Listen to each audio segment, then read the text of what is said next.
gente, eu sou Val Cabral e esse é o programa Olho no Olho, aqui pela TV Itabuna. Eu quero começar o programa de hoje falando sobre as tradições juninas, sobre os festejos que compreendem o mês de junho e início de julho, com os festejos de São João e com os festejos de São Pedro. Algumas cidades se notabilizam com grandes promoções destes eventos e gastam milhões de reais para realizá-los. Eu tenho feito alguns questionamentos a respeito, sobretudo, da programação, do que eles apresentam de atrações musicais para festas de forró. E ali, nesse contexto, estão artistas que não têm nenhuma afinidade com esse segmento. Mas são artistas muito caros, Tem alguns artistas que cobram 600, 700 milhões de reais. Na verdade, 700 mil.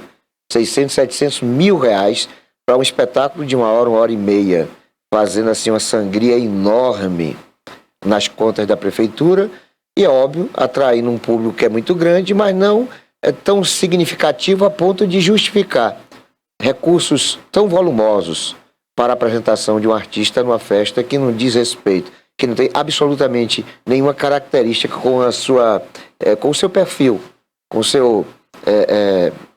seu segmento musical. Então não dá para entender, por exemplo, Itabuna promover São Pedro com atrações de Ivete Sangalo, de Margareth Menezes,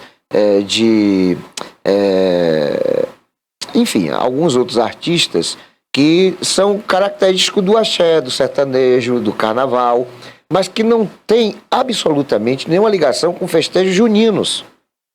Festa de São João é festa de chachado, de shot, de forró, sabe? O que nós vamos esperar numa festa de São João é que nós tenhamos lá atrações que sejam características desse momento.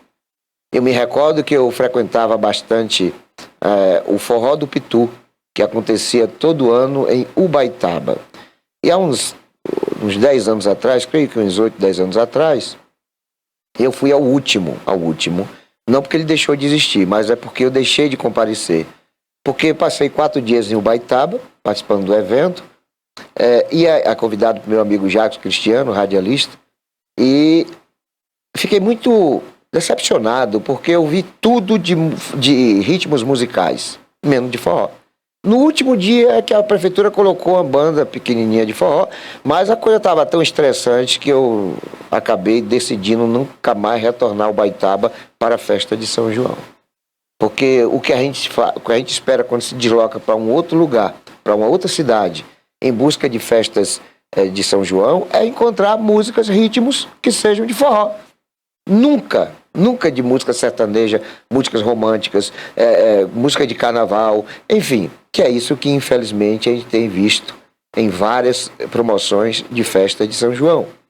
Recentemente eu travei uma discussão com o Aldo, que é presidente da FIC aqui em Itabuna, e ali eu dizia para ele de que era um despautério a contratação de Ivete Sangalo, de Daniela Mercury, de vários artistas que não tem características de forró para uma promoção de um evento desse tamanho aqui em Itabuna, talvez o maior de todo o estado. Que aqui nós temos que ter bandas eminentemente de São João e nunca bandas que não têm absolutamente nada a ver com festas juninas. Eu me recordo que a cidade chamada Olinda, em Pernambuco, lá é proibido o trio elétrico, porque eles não querem perder a tradição do frevo.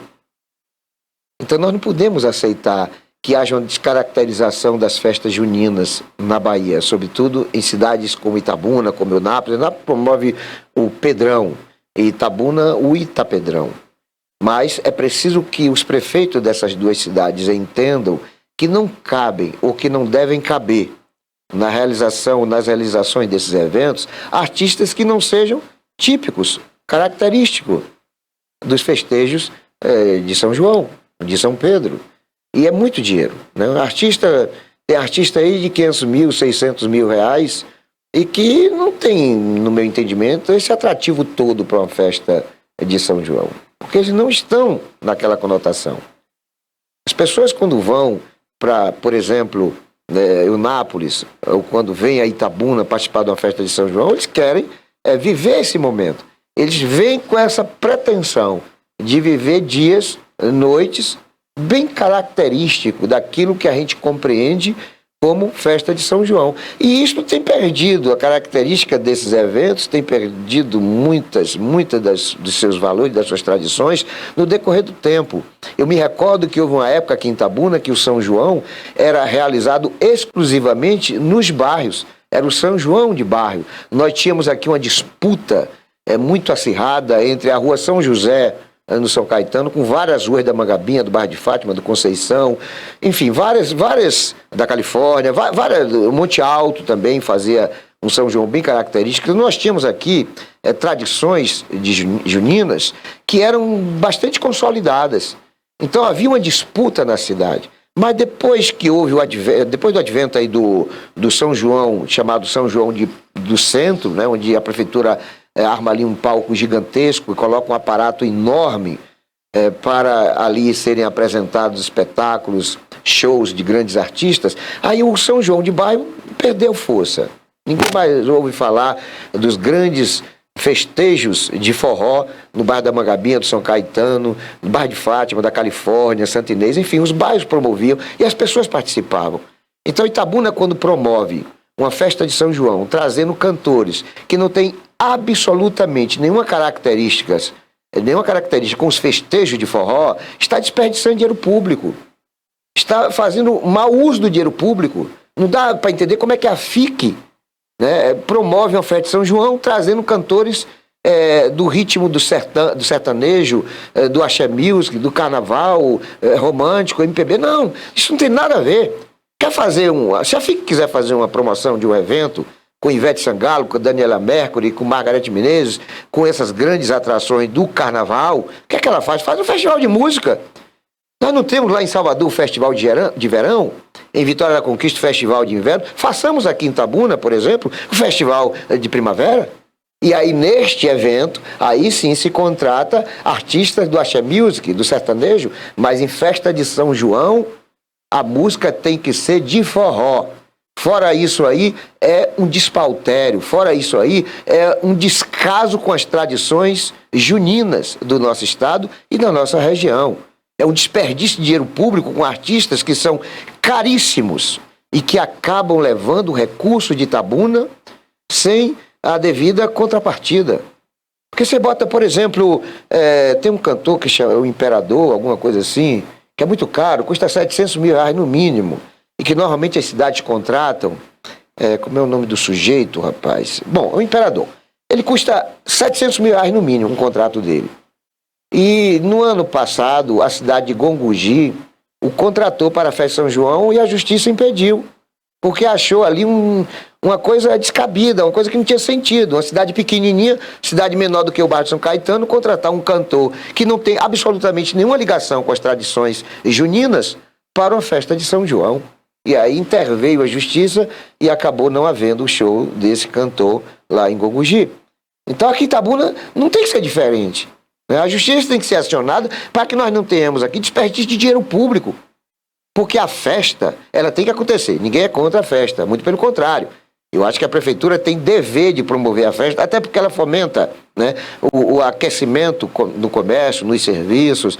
A cidade precisa de autoestima, a população precisa de entretenimento. Eu não sou absolutamente nada contra a festejo junino. O que eu sou radicalmente contra é usar o artifício, né, de contratar artistas famosos como forma de atrair o público. Não, a festa em si atrai o público. Existem alguns eventos que não precisam de grandes contratações. Nenhum festival gospel precisa contratar artista de R$500 mil. Nenhuma parada gay precisa contratar artista de R$50 mil.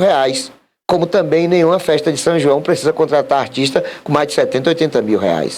E nós estamos assistindo, Bahia fora, um festival, uma orgia de desperdício público com contratações descabidas. Não dá para entender. Eu jamais sairei daqui de Itabuna para uma cidade com promoção de eventos juninos, sabendo que lá quem vai cantar é quem não tem absolutamente nenhuma ligação, nenhuma tradição com festa de São João. Não dá para entender essa promoção da FIC. A FIC, agora recentemente, o Aldo, que é o presidente da FIC, se deslocou até São Paulo para divulgar uma festa que o povo não está sabendo qual vai ser. Ou seja, vai divulgar em São Paulo uma festa que o povo de Itabuna ainda não sabe como é que vai ser.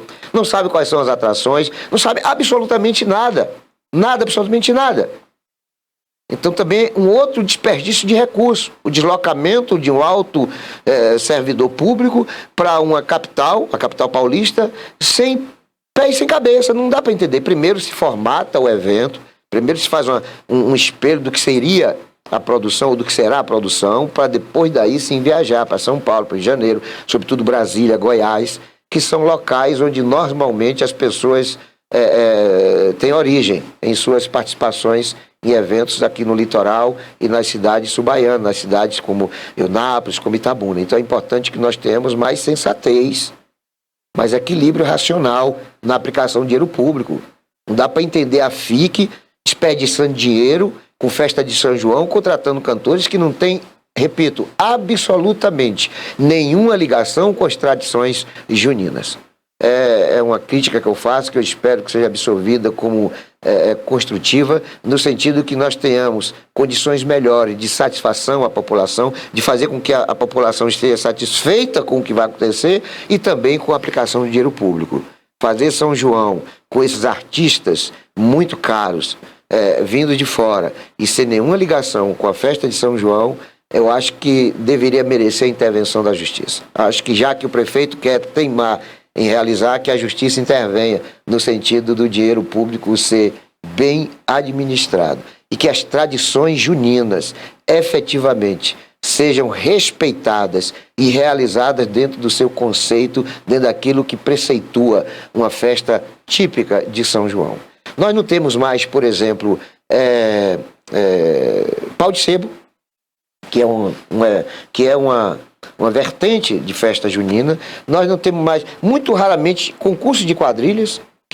O concurso de quadrilhas juninas é o que melhor caracteriza, depois da musicalidade, uma festa junina. Há muitos anos nós não temos em Itabuna concurso de quadrilhas, nós temos apresentações de 1 ou 2 quadrilhas. Não existe um fomento nesse segmento, não existe um estímulo para, faltando 4, 5 meses do São João, as comunidades já estarem interessadas em formarem assim nas suas ruas, nos seus bairros, as quadrilhas juninas, para que em quantidade de dezenas, e isso já aconteceu muitas vezes aqui em Itabuna, eu inclusive já fui promotor de concurso de quadrilhas juninas, que nós tenhamos aqui essas coisas que são típicas do São João, né?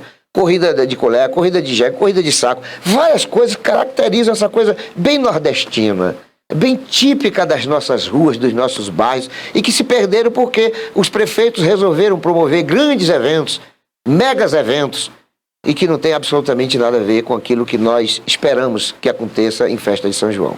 Fica aqui o meu recado, espero que haja uma reflexão, e há tempo ainda, há tempo de não contratar esses artistas que não têm absolutamente, repito, nada a ver com São João. Olha, nós vamos, logo depois do intervalo, bater um papo com o vice-prefeito Enzo Guimo.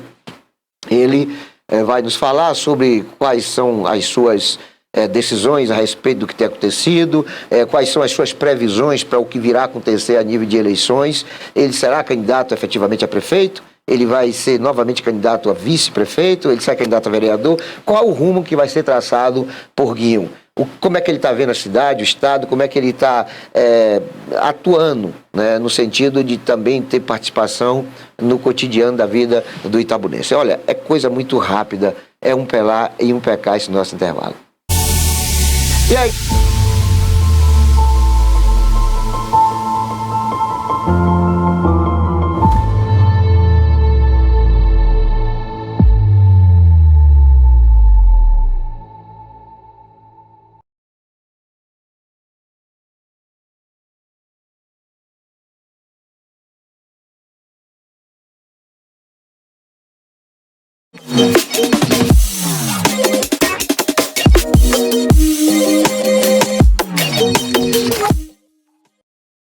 Você sabia que Itabuna acaba de ganhar um grande centro automotivo? Não? Então agora você vai saber. Jai do Óleo é um centro automotivo completo. Aqui você deixa o seu carro nas mãos de mecânicos profissionais enquanto aguarda o serviço na sala VIP. Troca de peças, troca de óleo, lavagem de motor, limpeza de bicos, alinhamento e balanceamento 3D de pneus Michelin e mecânica em geral. Venha pra Jai do Óleo e deixe o seu carro em boas mãos. Jai do Óleo, Avenida JS Pinheiro, 1081, Itabuna.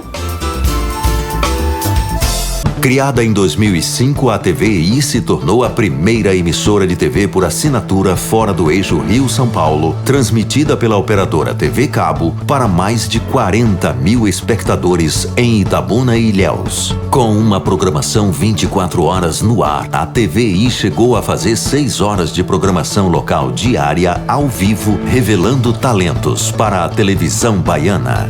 Inserida na Lei do Cabo, a TVI passou a integrar o seleto grupo de TVs com programação qualificada junto à Ancine e contribui com a capacitação do mercado audiovisual da Bahia para a captação de recursos para a produção de minisséries, reality shows, documentários e outros produtos de entretenimento para as mais variadas plataformas. Equipada com estúdios de áudio e vídeo e modernas ilhas de edição, a TVI também está preparada para trabalhar no jornalismo factual local, inclusive utilizando sua unidade móvel SDNG. Passando agora por uma reestruturação, a ação programadora detentora do canal TVI se prepara para transformar o sul da Bahia em um polo de teledramaturgia, movimentando o mercado do audiovisual da Bahia. TVI é da Bahia, é da gente.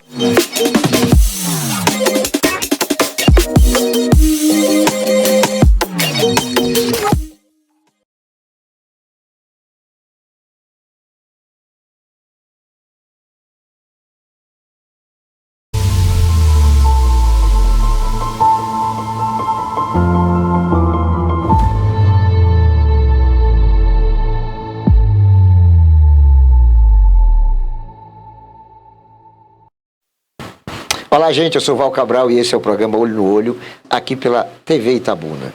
Nesse bloco nós vamos tratar de assuntos ligados à política, à gestão, né? Vamos saber como é que está aí como é que estão as perspectivas do Edson Guinho, ele que é atual vice-prefeito de Itabuna, jovem ainda, foi o vereador mais jovem na legislatura anterior, posteriormente elegeu-se vice-prefeito na chapa com Augusto Castro, houve um rompimento e hoje o Guinho, Edson Guinho, ele, né, anuncia uma candidatura a prefeito pelo União Brasil, né? Nós temos aqui em Itabuna uma miscelânea de candidaturas, né? Como na verdade sempre aconteceu, as eleições sempre são precedentes de nomes que se despontam, outros que são anunciados, mas que no final há um afunilamento e há uma polarização. Normalmente há uma polarização entre dois candidatos, mesmo quando existem mais de 2, 3, 4 candidatos.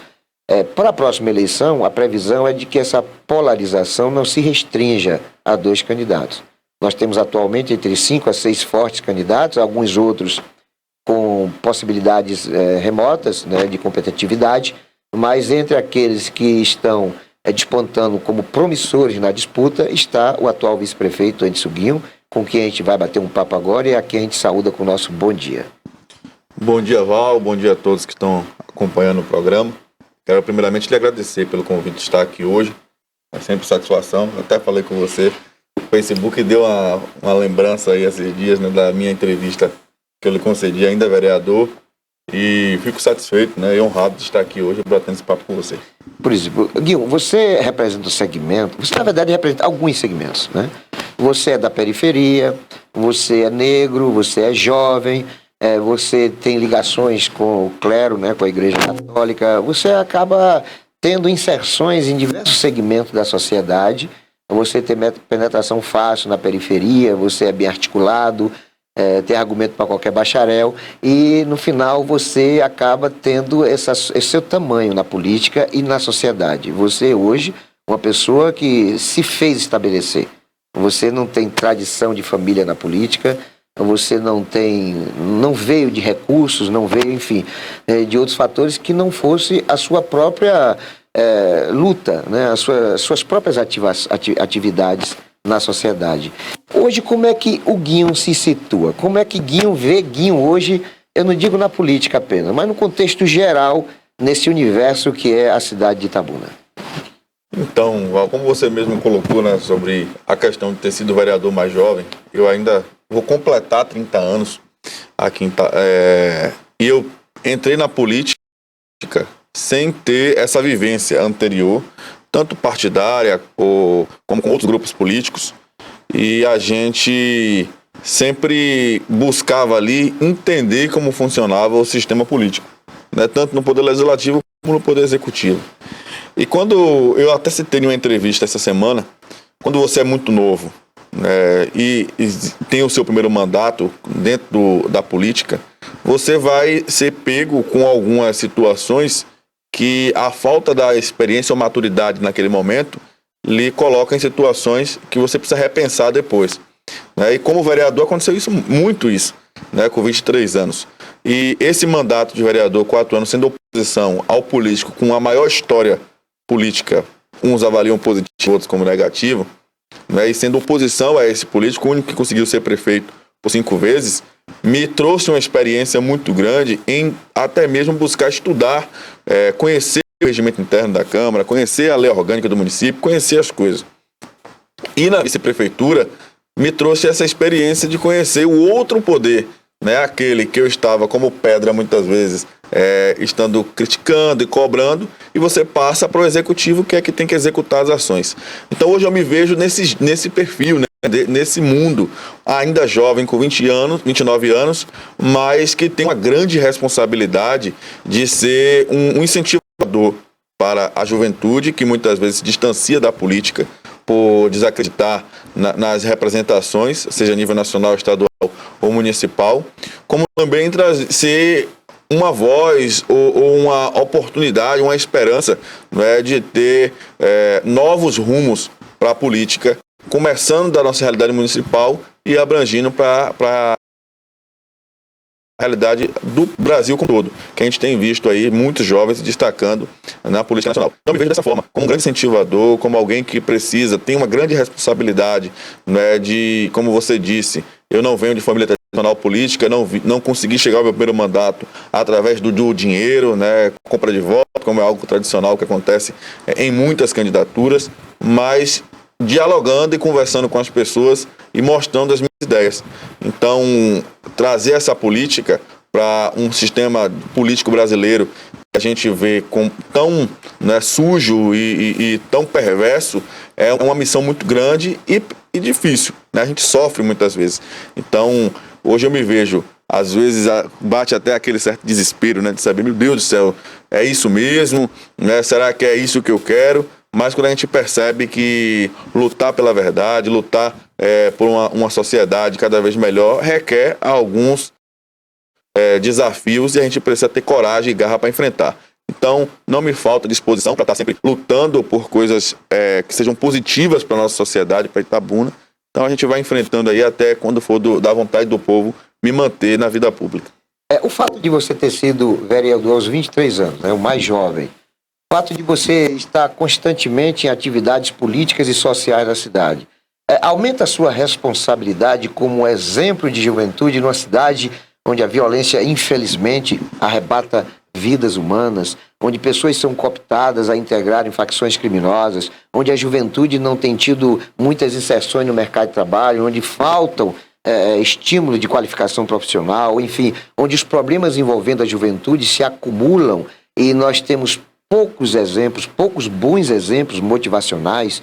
Você se sente mais responsável dentro desse contexto? Ou seja, você não pode negligenciar na sua conduta, você não pode falhar nas suas falas, você não pode ser uma pessoa que não seja um espelho exemplar para os jovens. Você tem consciência disso, você tem se policiado, você tem trabalhado no sentido de ser o símbolo da juventude eficiente, inteligente e proativa? Essa é a grande responsabilidade. Essa é a minha grande responsabilidade. Uma vez o reitor da UESC ainda estava vereador, ele não era reitor ainda, ele estava numa palestra na FTC e eu sentado ao lado dele, ele me falou, você tem uma grande missão, né, que é atrair a juventude para a política através do seu mandato.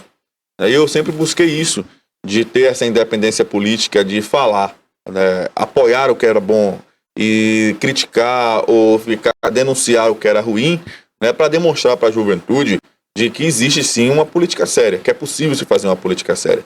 E o que é mais de grande responsabilidade para mim, Val, e que pesa com relação ao meu mandato, é porque eu sou da era digital, né? Eu estou com muito acesso à rede social, e isso me torna muito mais próximo da população e sendo muito mais acessível, né? Porque as pessoas, quando tentam falar com um político, encontram uma certa dificuldade.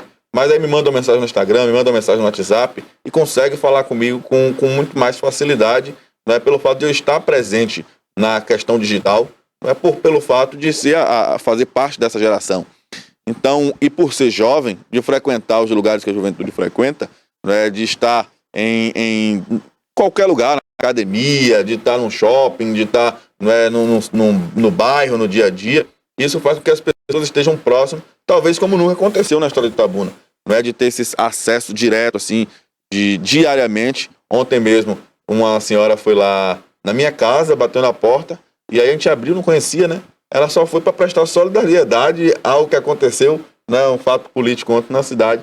Então você vê que as pessoas têm essa facilidade de encontrar pelo fato de onde eu vim, onde eu estou, não é? E por não ter essa imagem do político tradicional, né, que é distante da população.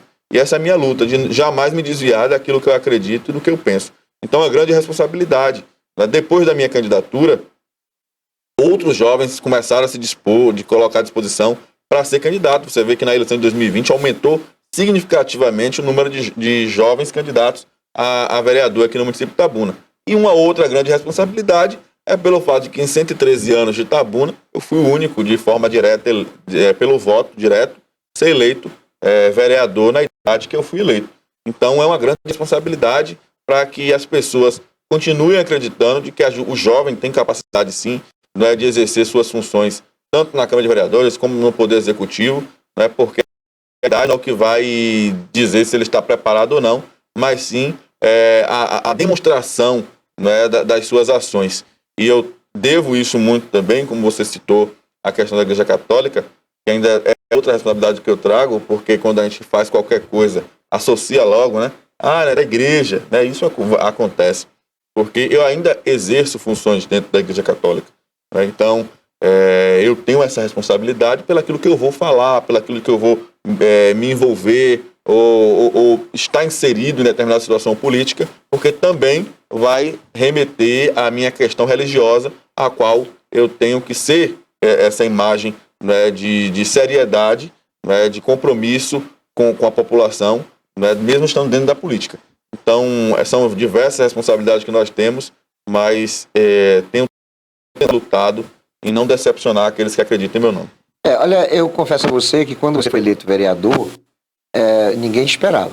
Por exemplo, a gente que sempre está envolvido, passei mais de 30 anos sendo dirigente político aqui em Itabuna, já fui dirigente estadual do Partido Verde, eu fui diretor jurídico do Partido Verde da Bahia, fui coordenador regional do Partido Verde, sempre fui enfronhado nessas questões partidárias, ideológicas, políticas, e sempre a gente faz aquela previsão, né? Quem serão os 21 eleitos? Sempre a gente faz. Normalmente eu erro em mais da metade. Normalmente. E eu sou um dos que mais acertam, viu? Normalmente eu erro a metade. E quando chegava no PDT, seu nome não aparecia. A gente não acreditava que um menino de 23 anos, sem tradição na política, sem família tradicional na política, sem recursos, sem uma campanha volumosa no que diz a questão do aparelhamento da candidatura, esses predicados que são naturais, né, de uma pretensão de alguém querendo ser eleito vereador. Então você não tinha nada disso. Consequentemente, nós não colocávamos você dentro daqueles que poderiam integrar os 21 integrantes da Câmara Municipal. De repente você venceu a eleição, você superou o obstáculo e foi o único eleito do PDT. Mas agora você vai para uma disputa mais complexa, mais difícil, mais complicada, mais cara, né? A gente diria até que uma eleição de prefeito hoje aqui se gasta no mínimo 3 a 5 milhões de reais. É um dinheiro muito grande que eu sei que você não tem. Além do recurso, você tem que ter todo um aparato de apoio de entidades não governamentais, de coligação com partidos, no entorno de diversas lideranças. Não sei como é que está a sua situação nesse contexto. Mas você se sente preparado, Guinho, a ser o prefeito mais jovem da história de Itabuna, como é que está situado hoje o Guinho nessa sua pretensão de suceder o atual prefeito? Ô Val, com toda a humildade e responsabilidade, né, eu tenho falado muito isso, de que quando eu cruzo a minha experiência dentro da Câmara, aquilo que eu vivenciei ali, né, mesmo tendo sido mais jovem, né, as pautas que nós colocamos, né, o projeto de lei que eu consegui aprovar, que para mim tem que ser colocado em prática no município, que é um avanço importante, inclusive de dignidade para a população, que foi ali alterando o sistema de regulação, né, tornando algo digital, algo que é muito mais transparente para a população, para tirar essa questão de marcação de exame da mão de um ou de outro agente político, para que a população tenha realmente um acesso mais digno à marcação de suas consultas, como as denúncias, né, as proposituras que nós fizemos na Câmara, né, estando presente na comissão, né, da reforma da lei orgânica, que é a Bíblia, né, é o que toca a vida do cidadão itabunense, onde estão as leis que regem o nosso município. E hoje, estando no Poder Executivo, em primeiro momento, tentando auxiliar o prefeito, ajudar o prefeito de todas as formas, com diversas orientações. Se ele tivesse seguido muito que eu falei para ele, né, talvez ele não tivesse no desgaste que ele se encontra hoje. Né, mas cada um tem as suas intenções e suas formas de governo, né? Acho que cada sacerdote ele conduz como ele pensa e acredita o seu governo. Então ali eu acreditei que eu poderia contribuir com a gestão no início do governo, né? Infelizmente o prefeito teve um olhar diferente, né? Sempre político, achando que se eu tivesse qualquer tipo de espaço, estaria depois tentando tomar o espaço dele, mas não, eu estava ali como parceiro mesmo, querendo contribuir com a cidade, porque se fosse para disputar com ele, eu não seria vice, eu teria disputado a eleição em 2020, né? Tentei, inclusive, foi uma decisão de partido, para construir, mesmo sabendo que tinha muita dificuldade em 2020, mas ali eu construiria um eleitorado como aqueles que disputaram construíram, né? Que a gente viu aí, e não ganhou, mas hoje participa do processo com possibilidades. Então hoje eu me sinto preparado, sim, né, para governar essa cidade, para assumir o Poder Executivo, reunindo a minha experiência de conhecer o Poder Legislativo, de conhecer a estrutura do Poder Executivo, né, sabendo que existe capacidade financeira no município. Eu sei que o cobertor é curto, mas nós temos aí um município que está se aproximando para ter uma arrecadação de R$1 bilhão anual, não é, que é um valor importante que precisa ser bem planejado. Um governo precisa ter um planejamento estratégico de ações com prioridades e não ser feito como um bombeiro que está ali só para apagar incêndio. Não é acontecer um problema, vai para resolver. Né? Então não é dessa forma, porque fica um governo sem planejamento, fica um governo sem ações efetivas e a população não consegue enxergar, principalmente da ponta, né, o que está na periferia, a presença da máquina pública. E isso causa uma certa rejeição. E as pessoas até questionam, mas as ações estão acontecendo, por que a rejeição é tão alta? Né? E eu já disse isso ao prefeito, numa oportunidade que nós estávamos em reunião, eu falei, prefeito, se nós não atacarmos dentro da ideia de fazer aquilo que nunca foi feito, a sua marca não vai ser feita. E ele, uma vez, eu lembro na paróquia Santa Rita, ele me perguntou, você acha que eu devo colocar asfalto em qual rua? E ele me citou umas 3 ruas. Eu falei, olha, essas ruas que você cita, tem asfalto com buraco. Eu acredito que vai ser sua marca se você entrar aonde nunca viu asfalto. E essa rua você faz o tapa-buraco. E quando você tiver capacidade financeira de fazer essa rua mais uma vez e de uma forma mais organizada, você pode fazer. Mas ali, se já existe um asfalto e você precisa reconstituir ali, fazer uma manutenção, você prioriza aonde as pessoas estão na lama, onde as pessoas pisam no esgoto, onde as pessoas têm a poeira durante o sol e tem a lama durante a chuva. Aí vai ser a sua marca, porque as pessoas vão dizer o quê? Olha, aqui nunca teve, quem trouxe a dignidade para o nosso bairro, para a nossa rua, foi o prefeito, fulano de tal, como tem sido tentado colocar essa marca lá com o Manuel Leão. Então eu acho que essa ação de você identificar, e ele teve uma estratégia que avaliou como positivo, né, criar a Superintendência de Serviços Públicos, mas que não funcionou como deveria, porque ficou à disposição da Câmara Municipal de Vereadores, né, porque nós temos uma bancada de 20 vereadores, que as cobranças dos vereadores precisam ser atendidas porque dão sustentação. Então você fica sem o planejamento do governo e à disposição da Câmara para atender aquilo que o vereador quer. Eu quero a rua do meu bairro, eu quero a rua do meu bairro. Talvez não era prioridade naquele momento, porque aquela rua pode não ter um alto fluxo de carro, aquela rua pode não ter, né, ali um alto fluxo de pedestre, enquanto uma outra rua vai deixar de ser prestigiada e tem um maior fluxo por conta de que não tem ali um representante dentro do Poder Legislativo aquele certo bairro. Então você percebe de que a Superintendência de Serviço Público ela deveria ser uma secretaria que tem o conhecimento da problemática de cidade, né, que identifica aonde nós temos o maior fluxo de carros passando, até mesmo do transporte coletivo, para que a gente consiga dar a manutenção constante àqueles lugares, para que a gente não tenha esse desgaste hoje que Itabuna enfrenta, com os motoristas, com os Ubers, né, com as pessoas que trabalham com aplicativo, como também com o transporte coletivo, porque quando nós questionamos a má qualidade de serviço do transporte coletivo, a empresa culpa o município, né, de ter ruas esburacadas e que acabam danificando os ônibus. Então, Val, a gente entende hoje de que a gente reúne essa capacidade. Claro que sozinho a gente não consegue fazer nada. Então a gente precisa montar uma equipe técnica e devolver Itabuna aos itabunenses, que eu tenho certeza que nós teremos capacidade disso. Esse vai ser, entre outros, os assuntos do próximo bloco, porque no próximo bloco eu vou querer saber de você uma outra marca. Você tem a marca da juventude, do desbravamento, né, da superação de obstáculos, enfim, mas você também tem marcas de conflitos, né? Você, por exemplo, foi eleito pelo PDT, mas entrou em discórdia com o Mangabeira, que era presidente do partido. Você foi eleito vice-prefeito de Augusto e hoje estão ambos separados em estágio de conflito. Então a sua marca também é de rebeldia ou de má compreensão. Você destrincha um pouquinho sobre efetivamente o que aconteceu, o que tem acontecido, que as coisas não têm prosperado nas suas relações políticas, não só de partido, como também de chapa majoritária. E como é que você vai conseguir vencer uma eleição com, sem a participação de outros agentes políticos, de outras lideranças que também estão com candidaturas, algumas até, segundo as pesquisas, em condições iguais ou melhores do que a sua. Vamos falar sobre esse assunto depois do intervalo, que é coisa muito rápida, é um pelar e um pecar.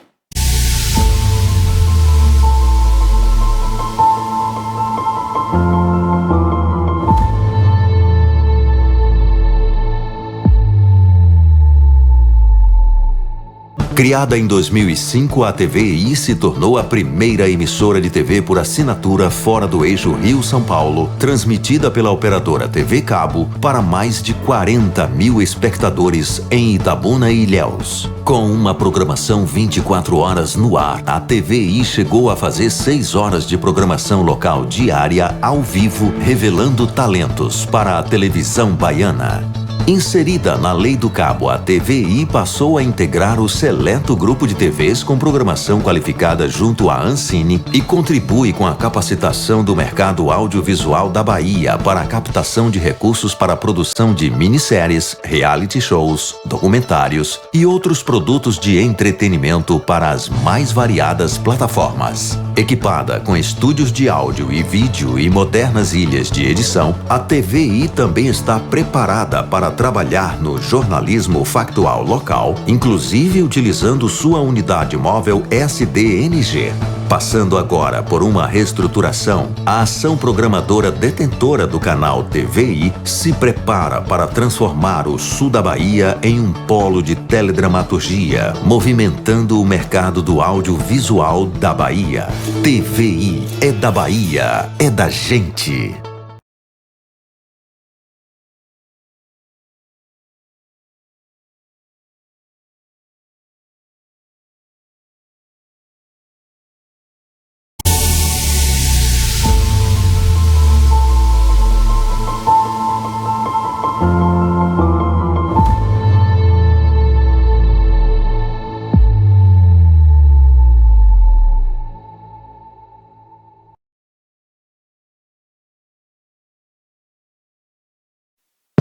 É isso aí, gente. Estamos de volta. Eu sou o Val Cabral e esse é o programa Olho no Olho.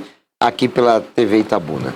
Bom, havíamos anteriormente falado que havia na marca do Guinho também uma pecha de discórdia, de rebeldia, de conflitos, porque ele foi eleito pelo PDT, cujo presidente na época era o médico Antônio Mangabeira, e a relação com o Mangabeira e o Guinho desandou e eles acabaram rompendo, tanto que o Guinho saiu e logo depois também o Mangabeira saiu do PDT. Ambos não fazem mais parte do quadro do PDT. Mas depois ele foi eleito vice-prefeito, numa chapa majoritária com o atual prefeito Augusto Castro, e as coisas também desandaram na relação de ambos, né? Eu pergunto a Guinho, Guinho, o que é que está errado, se é que tem gente errada nessas suas relações conflituosas? E por que elas aconteceram? Por que houve o rompimento com Mangabeira e posteriormente por que houve o rompimento com Augusto Castro? Então, Val, com relação a Mangabeira, né, que nós tivemos uma boa relação durante a construção da minha candidatura de vereador, como da candidatura de prefeito. Eu só fui no PDT, me filiei ao PDT, porque eu acreditava em 2016 que ele era a melhor opção para a cidade. Dentro dos quadros que estavam ali disputando, ele era a melhor opção. Eu me filiei ao PT não por uma questão ideológica de partido, por ser de esquerda, por ser de direita, não. Mas você falou PT. O PDT. Pelo fato de que lá tinha uma candidatura que eu acreditava ser a melhor opção. E nós fizemos uma campanha considerada pela análise política como uma campanha amadora. Embora Mangabeira seja um cara considerado milionário, é uma campanha sem recurso, uma campanha feita com pessoas voluntárias. Nós andávamos nas ruas em média com 15, 20 pessoas todo final de semana, entregando um folheto de jornal de uma entrevista de Mangabeira que ele tinha dado, e nós conversávamos de porta em porta. E nós ganhamos a eleição. Que a justiça acabou dando a liminar ao Fernando Gomes e ele conseguiu assumir, mas ele estava inelegível. Os votos dele não foram apurados naquele primeiro momento, tanto que saiu até no G1, Mangabeira como eleito. Então, nós fizemos uma campanha pé no chão mesmo, uma campanha dialogando com as pessoas, dialogando com a sociedade, e eu acreditava que nós tínhamos condições que na análise política que nunca seria eleito, que nem estaria na segunda colocação. A gente achava, e tinha gente que falava que Mangabeira seria o quarto ou quinto, pelo fato de que não botava dinheiro e porque não tinha grupo político, e nós não coligamos com nenhum outro partido. Acabou que o Fernando Gomes assumiu e eu fui o único vereador eleito. No início do mandato, nós mantivemos uma relação muito boa.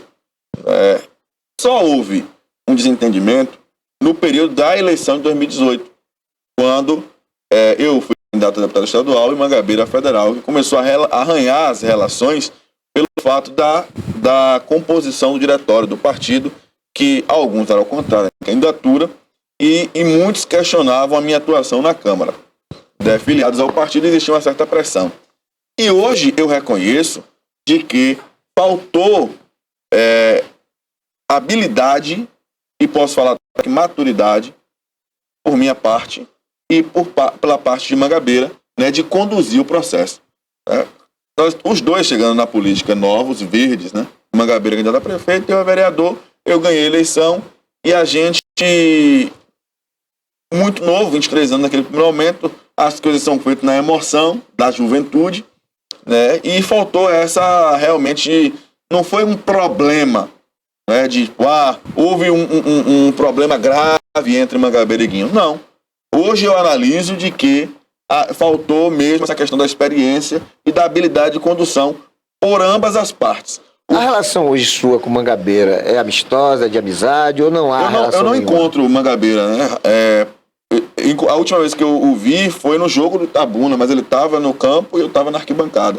Mas se eu encontrar, eu cumprimento normalmente, até porque... Não há inimizade. Não há amizade, mas não há inimizade. Não há inimizade e eu sempre fui num programa e pedi para avaliar ele. Eu avalio ele como político, como pessoa, um médico excepcional, um médico humano, uma pessoa que tem o meu respeito, sim. E como político, na minha opinião, isso é a minha opinião, faltou essa habilidade dele como dirigente de partido imaturo lá em 2016. Então, não existia um problema. Não. Então, faltou realmente experiência de ambas as partes. E na trajetória política dele, ele acabou tendo uma queda na questão da votação, de que tinha tudo para ser um nome promissor Não é que nós esperávamos. Eu achava que ele seria o prefeito de Essa 2020. queda coincidiu com o rompimento de vocês ou foi uma queda, ou foi coincidência? Eu acredito assim, que foi a constância de questões que ele teve no meio político. Né? Nós tivemos 18 mil votos em 2016, ele foi candidato em 2020, teve quase 20 mil votos em Itabuna, né? Em 18 para deputado federal. Em 2020 caiu para 10 mil votos. Né? E em 2022 agora, 6 mil votos. Então teve uma queda significativa de uma eleição para outra. Mas a gente não pode subestimar ninguém, né? Não sei se ele vai participar do processo ou não. Diz que não. Mas é uma pessoa que tem a sua importância e espaço na política. Ô, Guinho, vamos colocar a situação aqui. Mangabeira, uma vez sendo candidato pelo PL, e as pesquisas apontando que ele é o único que pode vencer, por exemplo, Augusto Castro, com quem hoje você não tem boas relações políticas. Sua candidatura não emplacou, mas sua candidatura é preponderante para fazê-lo ser eleito. Você lavaria as mãos, deixando a briga para Augusto e Mangabeira, ou você se aliaria a Mangabeira para derrotar Augusto, ou se aliaria a Augusto para derrotar Mangabeira? Não, eu acho assim, que essa decisão com relação... Hoje eu não respondo apenas por mim, respondo por um partido. Daí tem uma relação política direta com o secretário-geral do União Brasil, que é o ACM Neto, que é uma liderança importantíssima para a Bahia e para o Brasil. Né? Então, a tratativa de 2024 será em diálogo com o ACM Neto, né? Que ele já está envolvido na questão da eleição de Itabuna, tem realmente interesse que a União Brasil ganhe a eleição aqui, mas acima de tudo de que a gente possa derrotar, né, o atual prefeito, por situações que a gente sabe de que não atendeu com as perspectivas da população, e a população tende a isso. Sim, né? aí nesse contexto, quando você... Com relação a Mangabeira, digamos que se ele se despontasse como a melhor opção, né, na oposição ao atual prefeito, isso seria com certeza discutido a nível estadual de partido e a decisão seria tomada. Eu tenho hoje muito mais rejeição a Augusto, obviamente até por conta do campo até ideológico, do que com Mangabeira. Em relação a Augusto Castro, o que efetivamente aconteceu de rompimento, por que esse rompimento? E me parece que a segunda pergunta já foi respondida, que você disse que não tem como haver um alinhamento até por questões ideológicas. Mas o que foi que aconteceu, que desandou o negócio aí, essa relação?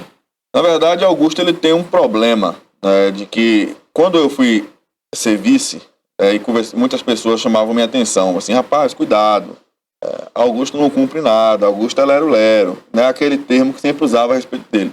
Eu respeito ele como pessoa, né, e nunca entendia esse motivo. Inclusive Babá, que era um colega meu, vereador, que as pessoas conhecem, né, eu sempre questionava Babá. E Babá falou assim, rapaz, comigo ele sempre cumpriu. Né, mas a fama de lero-lero, eu questionava por quê. Augusto, as pessoas chamam de lero-lero.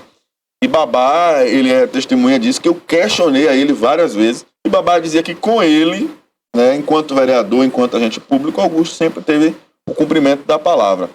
Mas com relação a Itabuna, eu sempre disse a ele que eu não me importava se ele ia me apoiar ou não para deputado estadual. Que inclusive quando ele lançou Andréa, alguns políticos talvez tivessem rompido politicamente com ele naquele momento. Eu não rompi. Eu não impus apoio dele para candidatura. Eu não queria boicote. Boicote eu não aceitava. Mas apoio não. Eu não impus a ele em momento algum. Eu queria, se ele cumprisse com a palavra dele, ele me apoiaria para deputado estadual. Se ele tivesse compromisso com a verdade, com a palavra, firmado entre ele, o senador Otto Alencar, Joceval Rodrigues, Mariana Alcântara e eu. Então, na verdade, houve um acordo anterior de que você seria o candidato. Exato. Se eu fosse vice dele, em 2022 eu seria candidato a deputado estadual apoiado pelo governo. E ele não cumpriu. Em fevereiro de 2021, um mês depois do mandato, ele já lançou Andréa como deputada estadual. E Andréa me falou em Salvador, em uma reunião que nós tivemos quando eu estava lá elaborando a reforma administrativa do governo, ela me disse que não seria candidata a nada. Né? E eu sentei na mesa com ele me falou, não, o nosso candidato é você. Reuniu o Cisnandi, eu e ele numa sala, lá no escritório dele, e ele disse a Cisnandi, não, o Guinho vai ser nosso candidato. Cisnandi, tranquilo. E ali, eu nunca cobrei a ele a fatura Eu disse, não, você tem que me apoiar. Inclusive, quando eu percebi que realmente ela seria candidata, mas ele não teve coragem em momento algum de me falar que seria, porque ele ia pro rádio e dizer que não era. Ele ia dar uma entrevista e dizer que não era. Eu chamei ele no Los Pampas para almoçar. Nós tivemos uma reunião de 8 horas. Foi de meio-dia a 8 horas da noite. Sentado no Los Pampas, nós conversamos sobre tudo. Falei sobre os problemas da cidade, falei sobre o que a população estava falando a respeito dele. E falamos sobre a candidatura de deputado. Falei, olha, eu sei que você não vai cumprir comigo.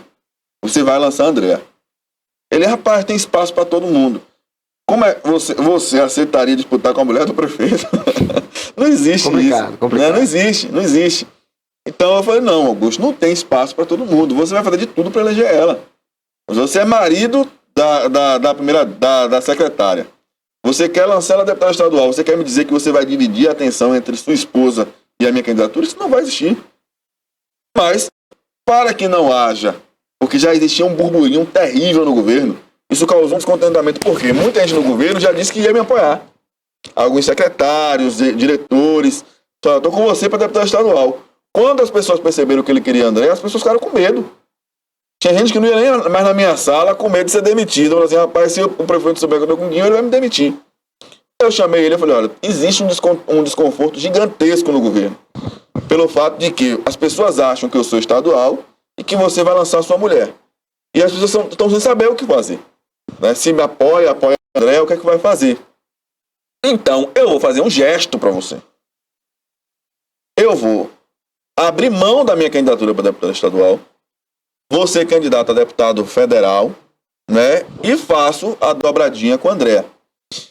Pelo fato de que existe também um campo muito aberto para federal, porque todo mundo quer ser estadual. E no final foi o inverso. Porque o Pancadinha estava ensaiando, o Azevedo disse que seria estadual, né? Aí já tinha André, Isaac poderia ser estadual, Mangabeira poderia ser estadual. Falei, o campo para federal está aberto, não tem ninguém. Eu posso ir para federal, a gente pode ter uma expressiva votação em Itabuna, pelo fato da dobradinha com o André. Não se preocupe com exposição sua, porque eu sei que você tem Paulo Magalhães para dar voto. Eu só preciso de você o seguinte, divida o governo, veja quem vai com o Paulo e quem vai comigo. Agora, eu disse a ele o seguinte, eu não tenho condição nenhuma de apoiar o PT. Deixei claro, em mesa. Não tenho condição nenhuma de apoiar o PT. Ele falou, sem problema algum, né, você pode ir com a Semineto. Eu falei, então, ok. E eu vou mudar de partido. Val, antes disso, eu cheguei lá em Salvador, no escritório com ele, e falei, Augusto, eu vou sair do Cidadania. Eu vou sair da Cidadania. Qual partido você acha que eu devo ir? Não estando aliado do governo do estado. Pode você, inclusive, escolher o partido. Eu disse isso a ele. Ele, vamos ver lá na frente. Citou até o Avante, o primeiro momento e tal. Só que aí, ele me fez uma ligação em chamada de vídeo, ele e o deputado Adolfo, do PSDB. E aí, uma reunião virtual, nós três, ele propôs que eu fosse para o PSDB, ser candidato lá, deputado federal. Eu falei, Augusto, o PSDB só vai fazer Adolfo. E eu não sei se consegue, inclusive, me colocar numa situação aí de primeiro suplente, com a possibilidade dele assumir algum cargo para que eu assuma o mandato. Já no União Brasil, no Democratas, né, com a candidatura de ACM Neto, nós teremos uma alta votação de legenda. Os candidatos aqui têm um potencial de acima de 100 mil votos. A maioria ali tinha até potencial de acima de 150 mil votos. Os deputados e o canário da Pimentel provavelmente vão cair na eleição. E acredito ali que a última vaga fique uma média de 50 mil votos. Eu posso tanto pegar a última vaga, com essa parceria nossa aqui no município, de você me ajudar em Itabuna como na região, como eu posso ficar como primeiro suplente se Neto for governador. Óbvio que vão ter secretários, deputados, e eu assumo o mandato de deputado federal. Eu avisei, comuniquei tudo na mais transparência possível. Em momento algum, eu dei um gesto ao prefeito de que eu estaria armando para estar contra ele. Não. Eu fui o tempo todo transparente e levei a ele tudo. Inclusive, o PT começou a questionar ele que ele estava fazendo jogo duplo. De que eu estava com o Neto e que ele com o Jerônimo, que quem ganhasse teria o acesso. Mas essa não sei se foi a estratégia dele. Mas eu fui percebendo durante a caminhada de que a estratégia do cara era me matar mesmo. Me esvaziar. Não direcionou ninguém para me apoiar. Deixa eu te falar aqui, como está quase no final, permita a minha interrupção, porque essa pergunta eu quero fazer em função de que Augusto disse que de todos os prefeituráveis, o único que ele não aceitaria como vice seria você. Você, dentre os prefeituráveis, é óbvio, tirando Augusto, tem algum que você não aceitaria como vice? Olha, hoje eu não aceitaria ele, obviamente, e eu volto a dizer, eu tenho respeito a todas as pessoas, mas na política a gente tem lado, né? Isso. E não aceitaria também o Geraldo Simões, né? Pelo fato de que é PT hoje e acho que está no outro lado. E para finalizar, sua candidatura é uma candidatura para valer, é uma candidatura para articular uma composição de vice com outro prefeiturável, sua candidatura tem cabidal, tem condições de enfrentamento, de condições de chegar até o final. Sua candidatura é uma candidatura que pode negociar alguma situação, tipo assim, para derrotar Augusto, eu desisto. Em 30 segundos, me dê uma posição. Como é que está a sua candidatura a nível de previsão? Val, olhando essa experiência que nós vivemos, de 2016, vendo como foi construída a campanha de Mangabeira, nós tivemos êxito. Vendo a campanha de 2020 com Augusto, que também não foi uma campanha que, embora ele tivesse recurso, mas não foi uma campanha de início construída com recurso, nós tivemos êxito. E hoje, analisando esse cenário político de Itabuna, vendo aqueles que estão disputando, eu acredito que eu reúno condições para disputar a eleição. E tenho dialogado com todos os pré-candidatos para que a gente forme, né, essa consciência coletiva de que nós precisamos ter um nome que atenda à perspectiva da população e capacidade de gestão. Né? Então, me coloco à disposição, mas essa decisão será tomada com partido e com as pessoas do grupo político. Né? Se o partido entender de que a gente pode ter um nome que me represente melhor que eu serei partido e serei grupo. Positivo. Mas hoje o União Brasil tem a pré-candidatura de Guinho para prefeito de Itabuna. Guinho, eu quero agradecer a sua participação conosco. Torcer que você seja bem-sucedido e continue sendo referência aí, você que foi o vereador mais jovem, quem sabe no futuro o prefeito mais jovem da história de Itabuna. Sucesso na sua caminhada, meu querido. Eu agradeço, Val, pela oportunidade de estar aqui, a Barbosa, a TVI, e agradecer a população de Itabuna por todo o apoio, né, na minha trajetória, que embora curta, mas que vem sendo uma trajetória sempre crescendo politicamente. Isso para mim é muito importante. Então, muito obrigado ao povo de Itabuna, né, às mulheres e homens dessa cidade que estão sempre ao nosso lado e nos fortalecendo e nos incentivando na caminhada. Que Deus abençoe a todos e um grande abraço. É isso, obrigado a você também, que tem sempre nos prestigiado com a audiência. Fiquem todos com Deus e não se esqueçam jamais de que Jesus é o caminho, a verdade e a vida. Cara, faltou tempo pra falar do telequete dele com o Guinho, cara. Faltou tempo.